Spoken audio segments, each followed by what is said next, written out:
A stranger among the elite.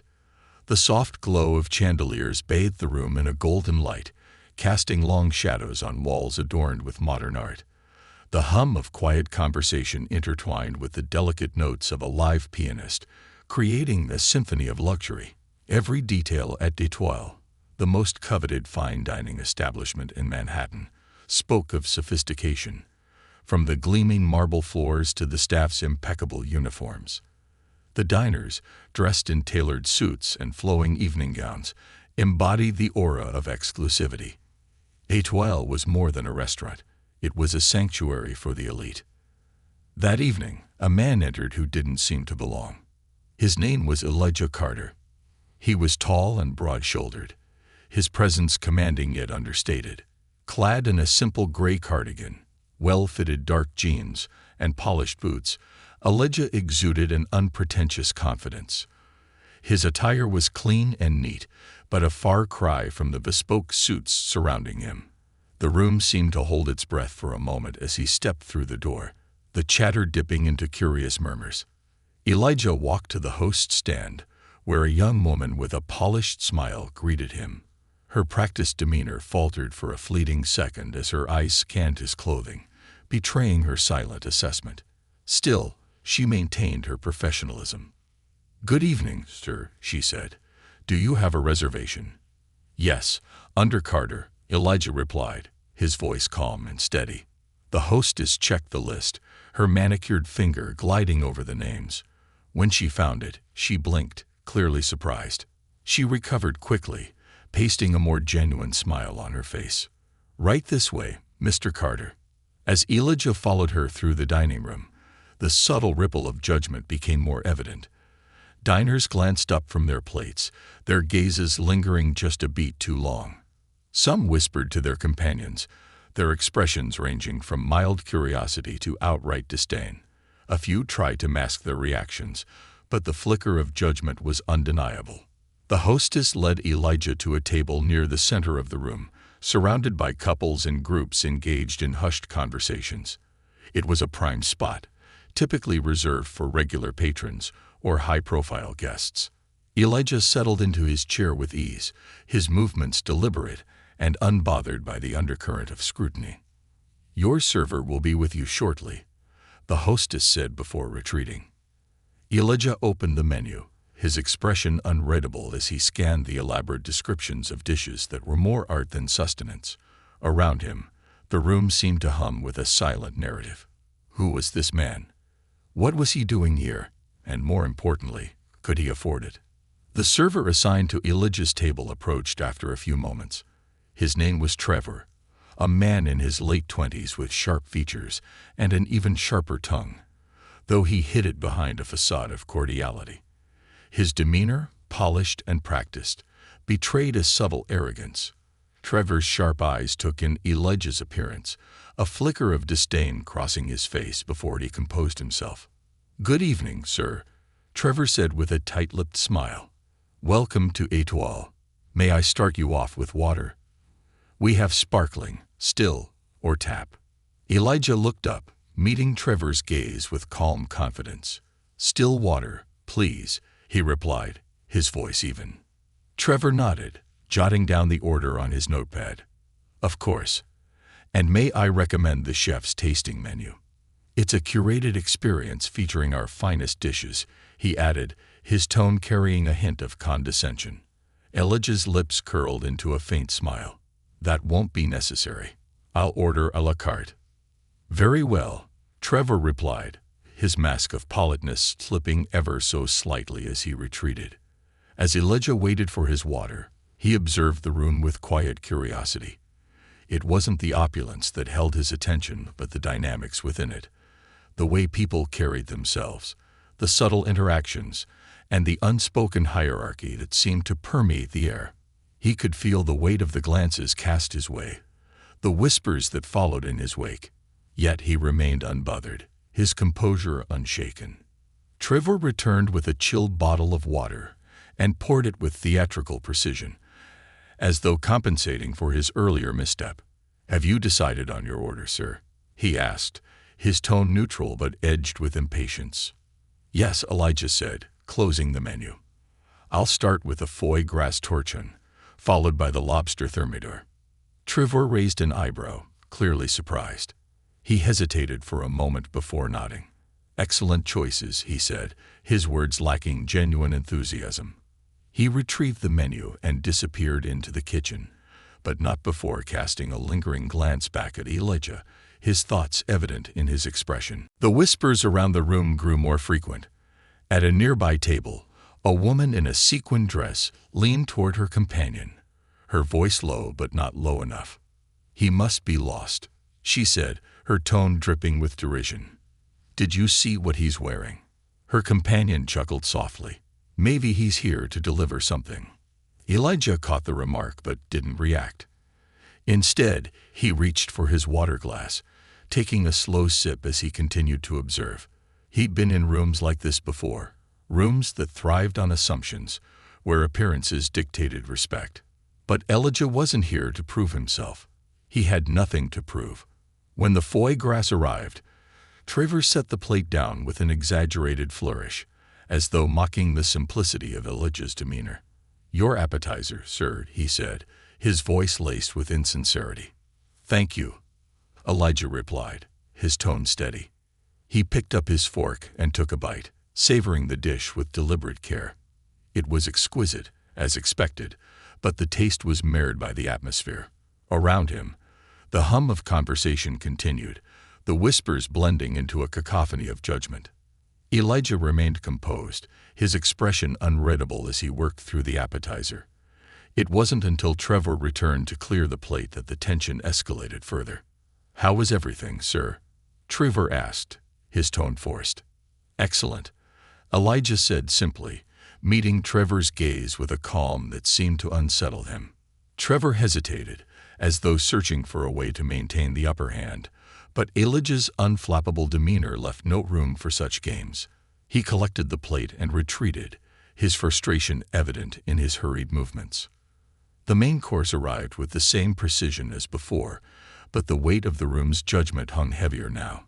Elijah's presence had become a focal point, a subject of curiosity and derision alike.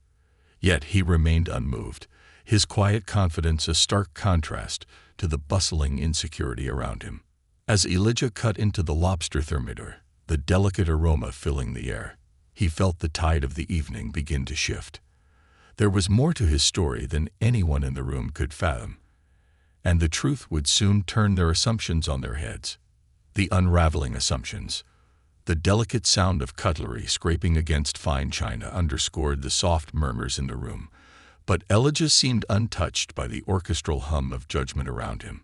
Every gesture he made, picking up his fork, taking a sip of water, or scanning the room with unhurried eyes, was deliberate and poised. Yet, for every subtle movement, the diners around him seemed to draw their own conclusions. Trevor, the server, hovered near the service station, pretending to polish a wine glass, while his eyes darted repeatedly to Elijah's table. His expression shifted between annoyance and curiosity. It wasn't the first time Trevor had encountered someone who didn't seem to fit into Etoile's rarefied atmosphere, but something about Elijah unnerved him. Perhaps it was the man's unwavering composure, a quiet confidence that refused to shrink under scrutiny. The whispers among the diners grew louder. At a nearby table, a middle-aged man in a tailored suit leaned toward his companion, his voice carrying just enough to be overheard. "Do you think he's here to make a statement? Maybe some kind of protest?" he speculated, his tone laced with disdain. "Or a social experiment?"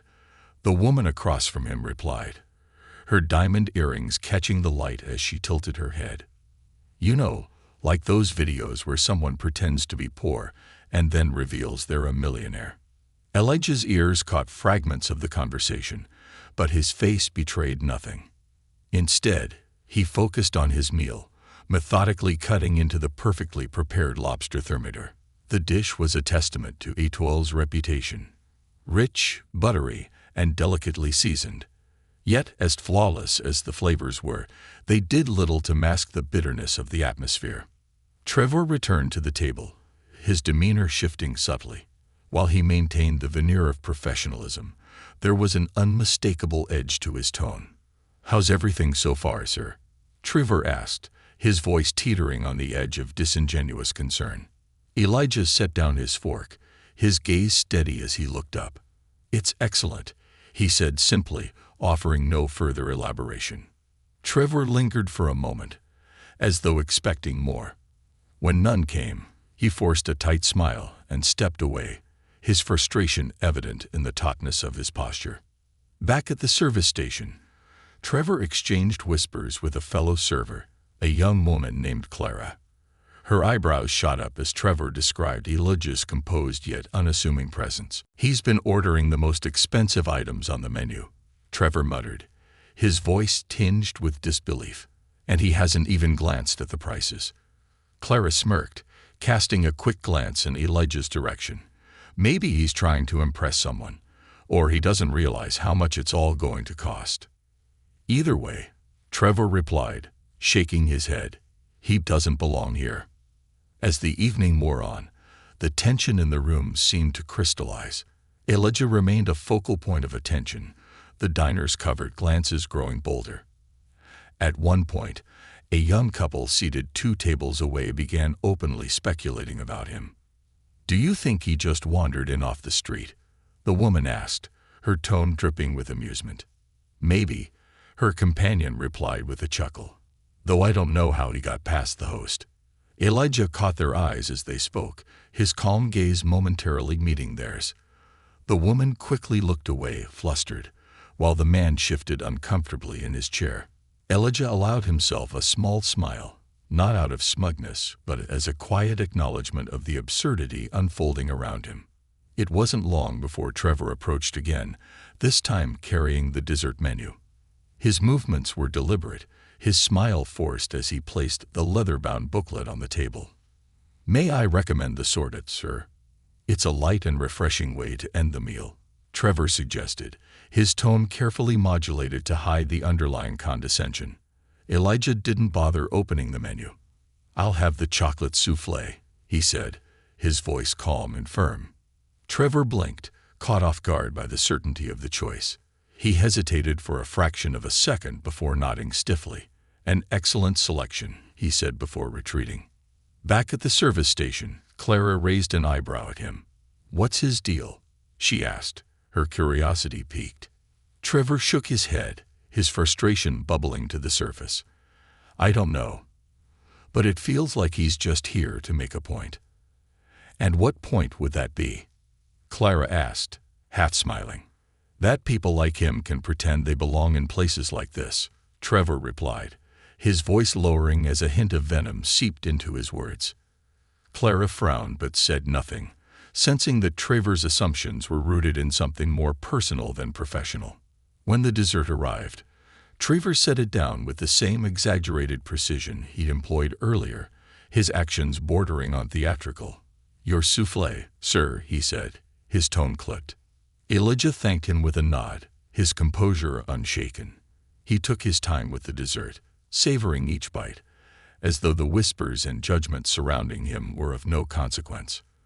The rich, velvety chocolate was a reminder of why he had chosen d'Etoile in the first place, a place known for excellence, not for the exclusivity its patrons often clung to. As he finished the last bite, the atmosphere in the room began to shift. A man entered the dining room, his presence commanding immediate attention. He was impeccably dressed, his salt and pepper hair and tailored suit radiating authority. The diners who had been whispering moments earlier straightened in their seats, their gazes following him as he walked toward Elijah's table. "Elijah," the man called out warmly, a broad smile lighting up his face. Elijah stood, his own expression softening as he extended a hand. "James, good to see you." The 2 men shook hands, their interaction easy and familiar. James pulled out a chair and sat across from Elijah, his voice carrying enough weight to hush the room. "I didn't know you were in town," James said, his tone filled with genuine warmth. Elijah shrugged slightly, his smile modest. "Just for a few days. Thought I'd stop by and see how things are going."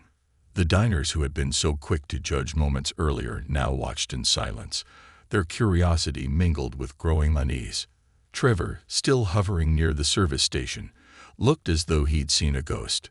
"You've done an incredible job with this place," James continued, gesturing around the room.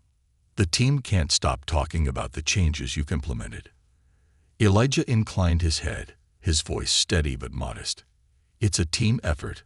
I'm just here to support them." The weight of James's words settled over the room like a revelation. Elijah wasn't just a diner, he was the owner. And in that instant, the whispers ceased, replaced by a stunned silence that spoke volumes. For Trevor, the realization hit like a punch to the gut. Every subtle insult, every judgmental glance, each was now magnified in the light of Elijah's true identity. As James continued to sing Elijah's praises, the diners exchanged uneasy glances, the judgment that had once defined the room now giving way to quiet embarrassment. Elijah, however, remained as composed as ever, his demeanor unchanged despite the dramatic shift in the room's energy. The lesson was clear, though few were ready to acknowledge it just yet. Appearances could be deceiving, and assumptions had a way of unraveling when confronted with the truth. For Elijah, the night was far from over. But for those who had underestimated him, the evening had already left an indelible mark. A lesson in perception. The room at Étoile had undergone a dramatic transformation in a matter of minutes. The same diners who had cast judgmental glances and whispered snide comments were now subdued, their silence speaking volumes. Elijah's quiet conversation with James, a man clearly of considerable influence, had dismantled the unspoken assumptions that had colored their perceptions all evening. Trevor, the server whose subtle disdain had been a constant throughout the night, stood near the service station, gripping a wine glass as though it were an anchor in a storm. His usual air of confidence had evaporated, replaced by a dawning realization that left him visibly uneasy. Clara, his colleague, glanced at him with raised eyebrows, her expression a mix of curiosity and concern. "What's wrong with you?" she asked in a hushed tone, leaning closer. Trevor swallowed hard, his gaze fixed on Elijah's table. "He owns the place," he muttered, the words barely audible. Clara blinked, her eyes widening as she followed Trevor's gaze. "What?" "That guy," Trevor said, nodding toward Elijah. "He's the owner. I thought he was just some." He trailed off, unable to finish the sentence, the weight of his earlier actions pressing down on him.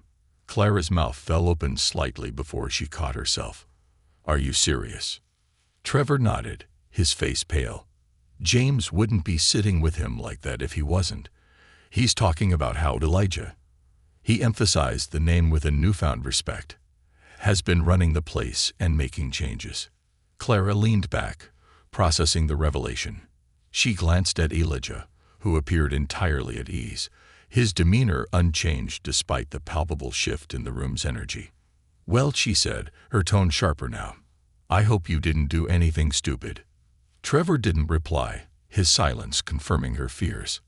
At Elijah's table, the conversation between him and James flowed effortlessly. James was recounting stories from his travels, his hands animated as he spoke, while Elijah listened with quiet interest, occasionally offering a thoughtful remark or a knowing smile. Their interaction was natural, unforced, two old friends catching up without a care for the world around them. But the world around them was watching. The couple who had whispered about Elijah earlier now avoided looking in his direction altogether. The woman in the sequin dress sat rigidly, her posture betraying her discomfort. The man across from her shifted in his seat, clearing his throat awkwardly as though trying to dispel the tension. Other diners, who had once openly speculated about Elijah, now wore expressions of quiet shame, their gazes focused on their plates or distant corners of the room. James, sensing the shift in the atmosphere, leaned back in his chair and chuckled softly. "You've stirred things up tonight," he said, his tone light but pointed. Elijah raised an eyebrow, a faint smile playing at his lips. "Have I?" "You know you have," James replied, gesturing subtly toward the room. They don't know what to do with themselves now. Elijah's smile widened slightly, though it carried no malice. Sometimes, James, he said, his voice calm and measured, people need to be reminded that appearances aren't everything. James nodded, his expression turning thoughtful. It's a hard lesson for some, he said, glancing around the room, but an important one. Elijah leaned forward slightly, his gaze steady. It's not about teaching a lesson, he said. It's about creating an opportunity for reflection. What people choose to do with it is up to them. Trevor's discomfort grew with each passing minute. The casual arrogance he had worn earlier now felt like a heavy burden, one that pressed on him with every glance in Elijah's direction. He replayed the evening in his mind. The clipped tone, the subtle smirks, the condescending remarks. Each moment now felt like a glaring mistake, amplified by the realization of who Elijah was. Clara nudged him. "You should apologize," she said bluntly, her tone leaving no room for argument. Trevor hesitated, his pride warring with his guilt. I don't know what to say." "Start with 'I'm sorry,'" Clara said, rolling her eyes. "And mean it." Trevor nodded reluctantly, taking a deep breath before making his way toward Elijah's table. As he approached, James stood, clapping Elijah on the shoulder. "I'll let you get back to your evening," he said, his smile warm. "We'll catch up again soon." Elijah nodded. "Safe travels, James." As James walked away, Trevor reached the table, his heart pounding.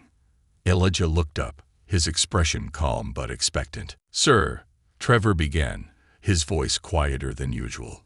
"I just wanted to say, I'm sorry if I came across as disrespectful earlier. That was never my intention." Elijah studied him for a moment, his gaze steady but not unkind. "Disrespect isn't always in the words, Trevor," he said, his tone measured. "It's in the assumptions." Trevor's face flushed, and he nodded quickly. "I understand," he said. "And I'll do better." Elijah inclined his head slightly, signaling that the conversation was over. Trevor took the cue, retreating with a mix of relief and lingering embarrassment. As the evening wore on, the atmosphere in the restaurant shifted again. The tension that had once hung in the air like a storm cloud began to dissipate, replaced by a quieter, more introspective energy. Conversations resumed, though they were softer, less vibrant than before. The diners, it seemed, were grappling with their own reflections.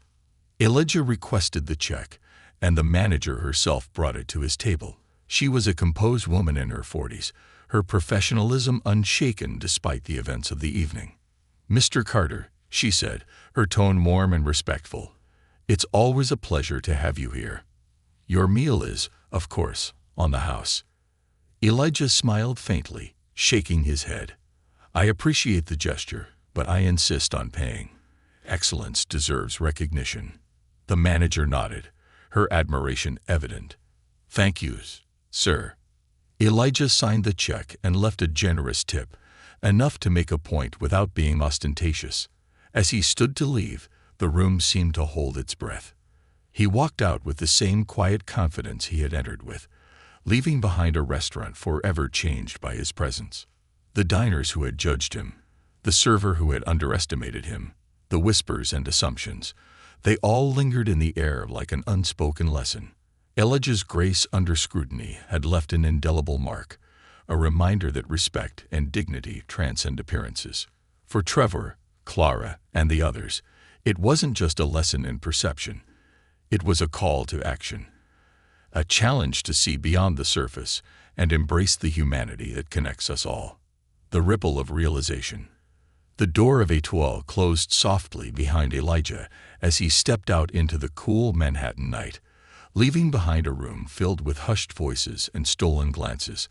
The crisp air was a welcome contrast to the tension that had permeated the restaurant during his meal. But inside, the ripple effect of his presence continued to spread, challenging perceptions and forcing many to confront their biases. At the service station, Trevor stood rooted to the spot, staring at the table Elijah had vacated.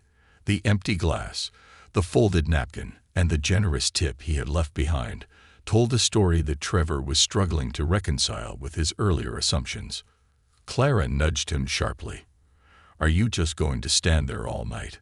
Trevor shook his head as if snapping out of a trance. "Did you see the tip he left?"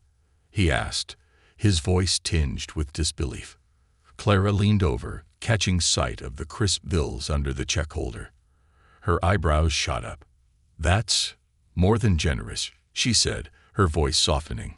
She glanced at Trevor, her expression a mix of reproach and pity. "Makes you wonder, doesn't it?" Trevor looked away, shame tightening his throat. He didn't respond, but Clara's words hung in the air between them like an unspoken accusation.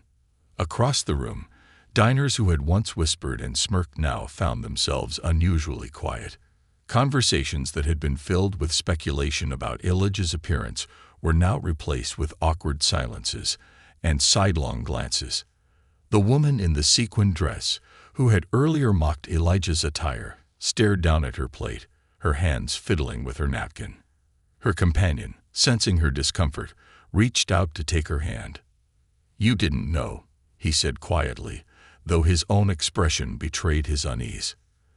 "That's not the point," she replied, her voice barely audible. "I assumed.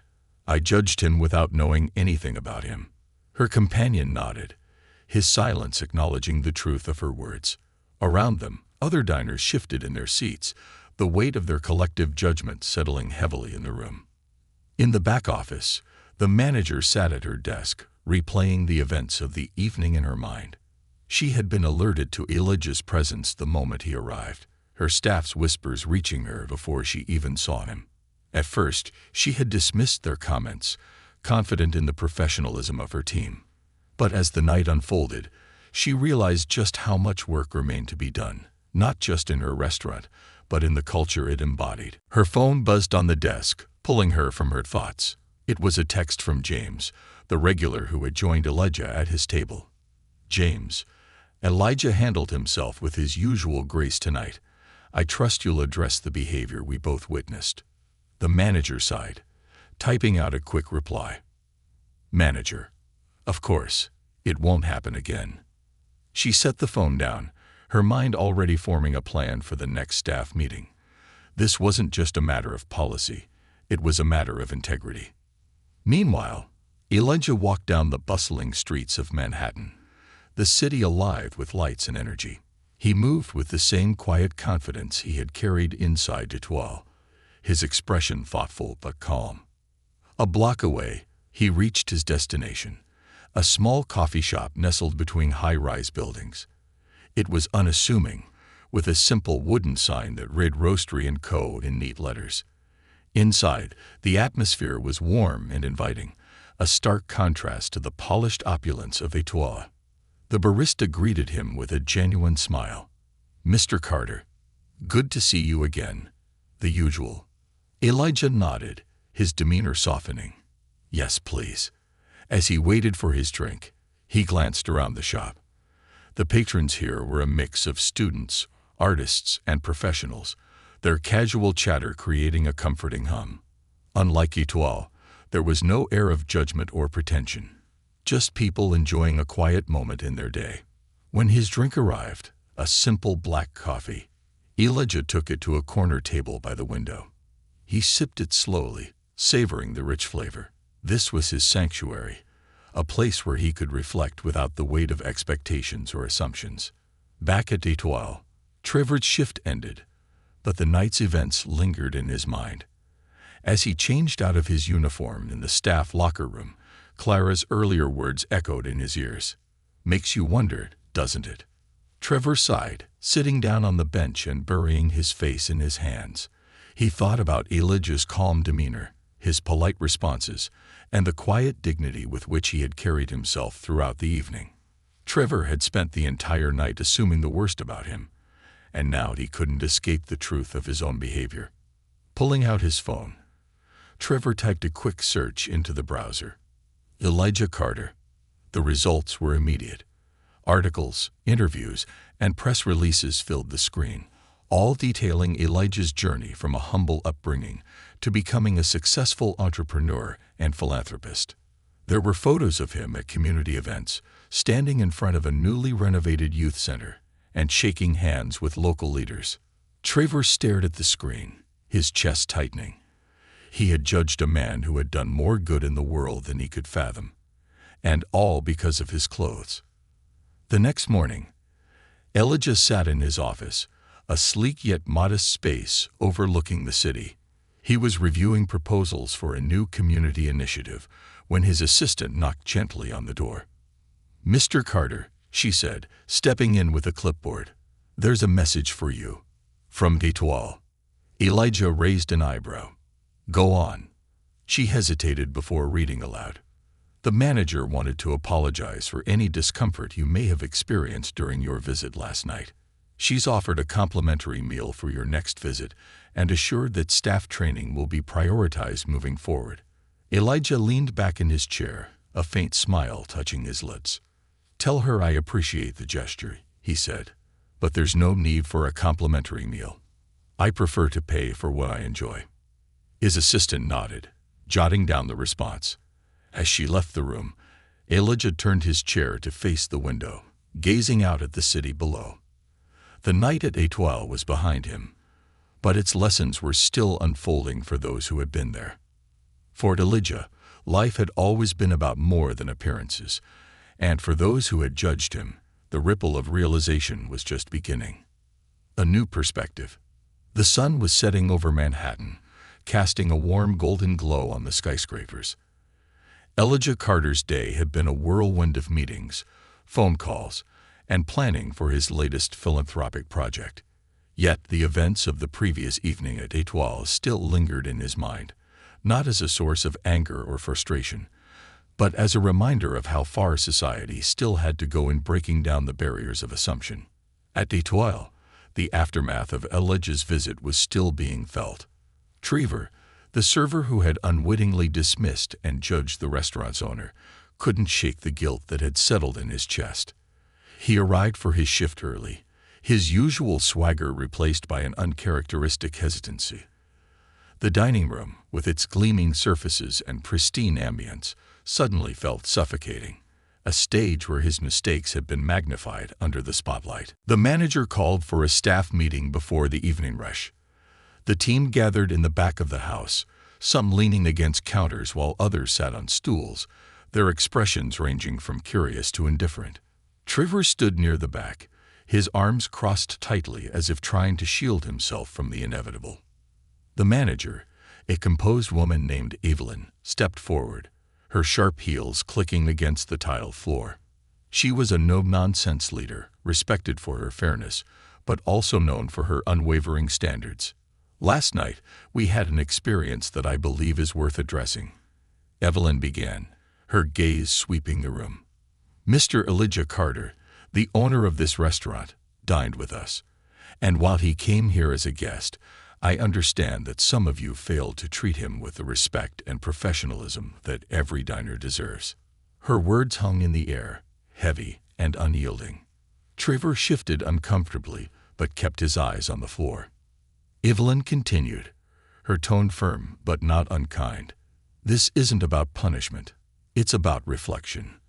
Our reputation as a premier dining establishment isn't just built on our food or our decor. It's built on how we treat people. Every single person who walks through that door should feel valued, regardless of how they look or what we think we know about them." She paused, letting her words sink in before turning to Trevor.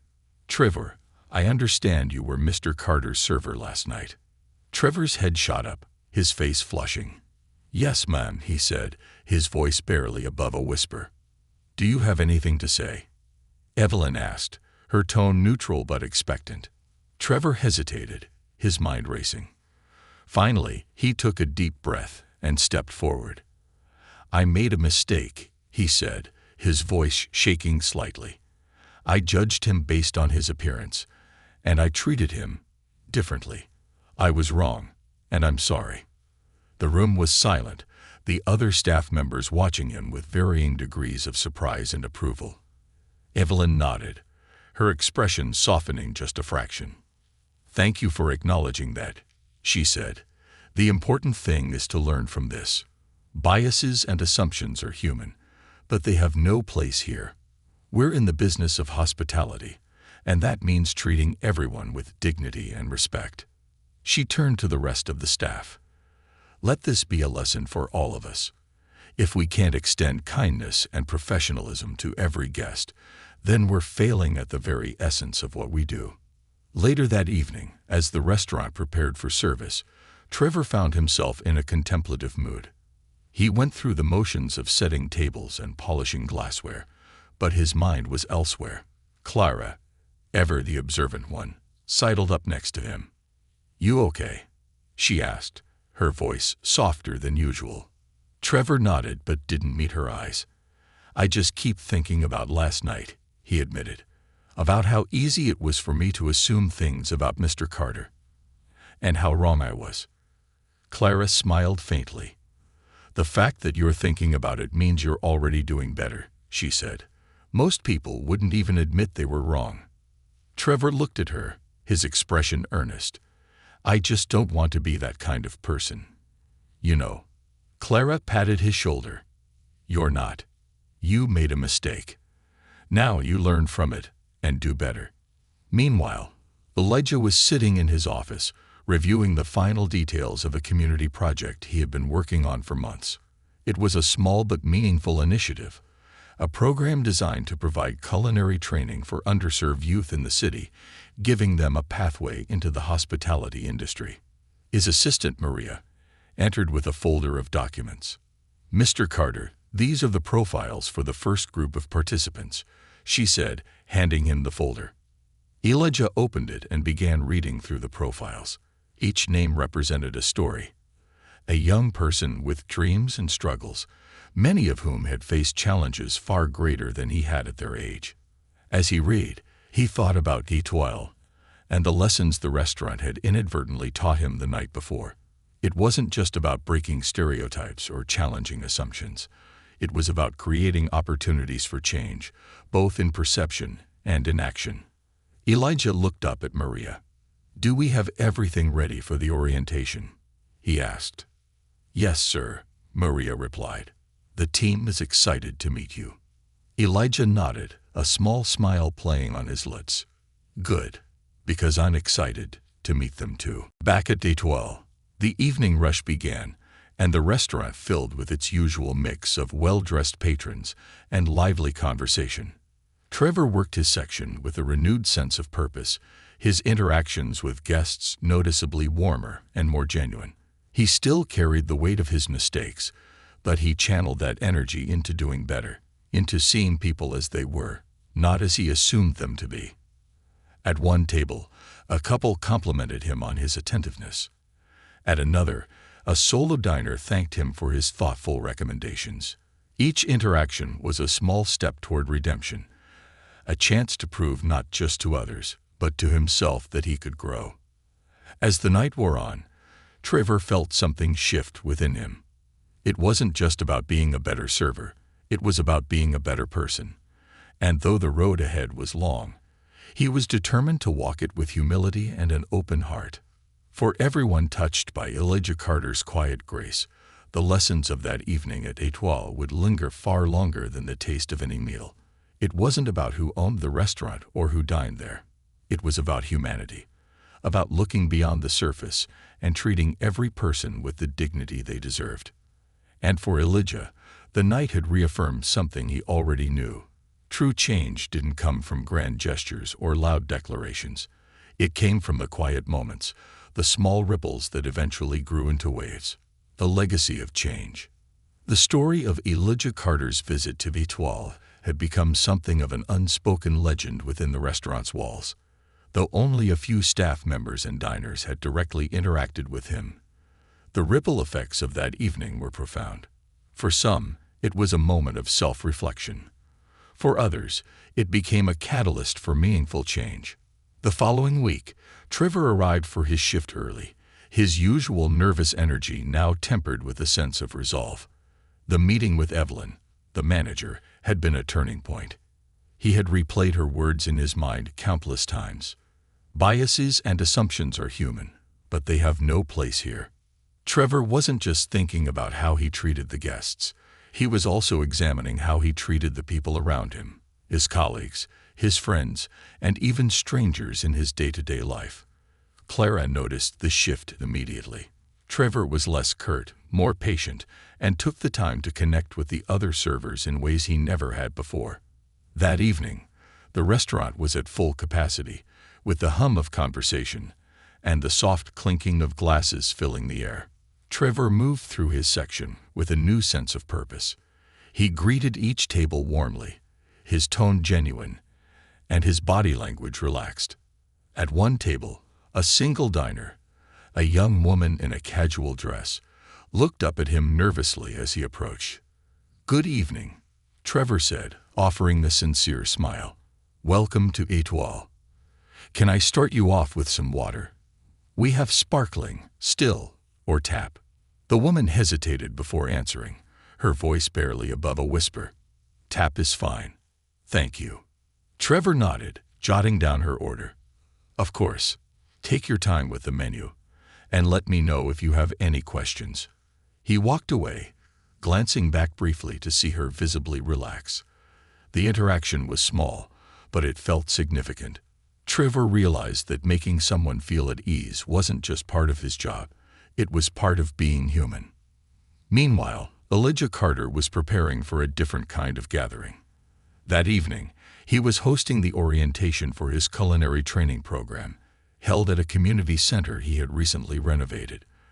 The program had been a dream of his for years, a way to bridge the gap between underserved communities and opportunities in the hospitality industry. The room was filled with a diverse group of young people, their faces a mix of excitement and apprehension. Some were high school graduates eager to start their careers, while others were adults looking for a fresh start. They came from different backgrounds, but they all shared one thing in common: a desire to learn and grow. Elijah stood at the front of the room, his presence commanding yet approachable. He looked out at the group, his heart swelling with pride and hope. These were the kinds of moments that reminded him why he worked so hard. "Welcome, everyone," Elijah began, his voice warm and steady. "First, let me say how proud I am of each of you for being here tonight. It takes courage to step into something new, to take a chance on yourself and your future." The room was silent, every eye fixed on him. "This program isn't just about learning to cook or serve," he continued. "It's about learning how to connect, with food, with people, and with yourselves. The skills you'll gain here will open doors, but the relationships you build will define your journey." He paused, letting his words settle. "I started this program because I believe in the power of community. I believe in giving back, and I believe that everyone deserves a chance to succeed, regardless of where they come from or what they've been through." The room erupted in applause, the energy palpable. Elijah smiled, feeling the weight of his mission lighten just a little. These young people were his legacy, not the restaurants, not the accolades, but the lives he could help shape. Back at Étoile, the night was winding down. Trevor's last table was a family celebrating a milestone anniversary. As he delivered their dessert, a stunning chocolate soufflé with a side of crème anglaise, the matriarch of the group looked up at him with a kind smile. "You've been wonderful tonight," she said. "Thank you for making this evening so special." Trevor felt a lump rise in his throat. "Thank you," he replied, his voice soft. "I'm glad I could be part of your celebration." As the family left, Trevor took a moment to reflect. A week ago, he might have rushed through the interaction, treating it as just another table to turn over. But now he saw it differently. Every moment, every guest, was an opportunity to connect. Later that night, as the staff cleaned up and prepared to close, Evelyn gathered everyone for a brief meeting. She looked around the room, her expression serious but encouraging. "I've been watching all of you this week," she began, "and I want to say how proud I am of the way you've responded to what happened with Mr. Carter. We're not just a restaurant. We're a team. And part of being a team is holding each other accountable." Her gaze landed on Trevor, who stood a little taller under her scrutiny. "Trevor, I've seen real growth in you these past few days. Keep it up." Trevor nodded, his chest swelling with gratitude. "And to the rest of you," Evelyn continued, "remember that our reputation is built on more than food and ambience. It's built on how we make people feel. Never lose sight of that." At the same time, Elijah was walking through the quiet streets of his neighborhood, his thoughts drifting to the events of the week. The night at Étoile had been challenging, but it had also reaffirmed his belief in the power of grace and humility. He knew that change didn't happen overnight. It happened in small moments, in the quiet shifts of perspective that led to lasting transformation. As he passed a storefront window, Elijah caught his reflection and smiled faintly. He wasn't just building businesses, he was building bridges. And for him, that was the truest measure of success. The world wasn't perfect, but it didn't have to be. It only needed people willing to try, to grow, and to see beyond the surface. And in his quiet, steadfast way, Elijah Carter was leading by example, one step and one lesson at a time. Elijah continued his quiet walk home, his mind replaying the day's events. The faces of the young people at the culinary orientation stayed with him, their eyes brimming with hope and determination. He thought about the young man who nervously asked if he could really make it as a chef, the single mother who had sacrificed so much to be there, and the former foster child who dreamed of one day owning his own restaurant. Each of them represented a story waiting to unfold, a testament to resilience and the transformative power of opportunity. When Elijah reached his brownstone, he unlocked the door and stepped into the warmth of his home. It was a modest space, filled with personal touches, a wall lined with books, photographs of his family, and mementos from his travels. He set down his keys and poured himself a glass of water, standing in the quiet kitchen for a moment of reflection. Elijah thought about Étoile, about Trevor and the staff, and the patrons who had misjudged him. He didn't blame them. Bias, after all, was a human flaw, something learned and something that could be unlearned. What mattered was how people chose to grow from the experience. At Étoile, the lessons of Elijah's visit continued to ripple outward. Trevor, in particular, found himself changed by the experience. No longer content with surface-level interactions, he began to see his role as more than just a server. He started taking an active interest in the guests, learning their stories, and approaching his work with a deeper sense of empathy. One evening, a regular diner, an older man who often came alone, confided in Trevor that dining at Étoile was his way of coping with the loss of his wife. Moved by the man's story, Trevor made it his mission to brighten the guests' visits, ensuring he always left with a smile. Clara noticed the change in Trevor and teased him about it. "Look at you, becoming a model employee," she joked one evening after their shift. Trevor laughed but didn't deflect. "I'm just trying to be better," he said simply. "You are," Clara replied with a rare note of sincerity. And it shows. Elijah's culinary training program flourished in the months that followed. The students, who had once doubted their own potential, began to thrive under the guidance of skilled mentors and supportive peers. Elijah made it a point to attend their sessions regularly, offering encouragement and sharing his own journey. One day, as he watched a young woman perfect her knife skills, Elijah felt a deep sense of fulfillment. This was his legacy, not the accolades or the wealth, but the lives he was helping to change. During a graduation ceremony for the first cohort of the program, Elijah gave a heartfelt speech. "Each of you has shown incredible courage and determination," he said, his voice steady but emotional. "You've proven that success isn't about where you come from. It's about where you're willing to go. And I have no doubt that you'll go far." The room erupted in applause, the graduates standing tall with pride. Elijah smiled, knowing that this was just the beginning for them. Months later, Elijah found himself back at Étoile, this time for a quiet dinner with James. The staff greeted him warmly, their respect genuine and earned. Trevor, now one of the restaurant's most requested servers, approached their table with a confident but humble demeanor. "Mr. Carter," Trevor said, his tone sincere. "It's an honor to serve you tonight." Elijah looked up, a faint smile playing on his lips. "Thank you, Trevor. It's good to see you again." As Trevor took their order and ensured every detail was perfect, Elijah couldn't help but feel a sense of pride, not just in the restaurant, but in the people who made it what it was. Trevor's growth was a testament to the power of humility and the willingness to change. The story of Elijah Carter's quiet grace became more than just a moment in D12's history. It became a cornerstone of its identity. The restaurant, once known solely for its exclusivity, began to earn a reputation for warmth and inclusivity.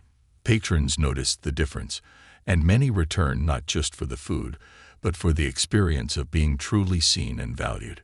For Elijah, life continued to be a journey of purpose. His businesses flourished, his philanthropic efforts expanded, and his relationships deepened. Yet, he remained the same grounded, unassuming man who believed in the power of kindness and connection.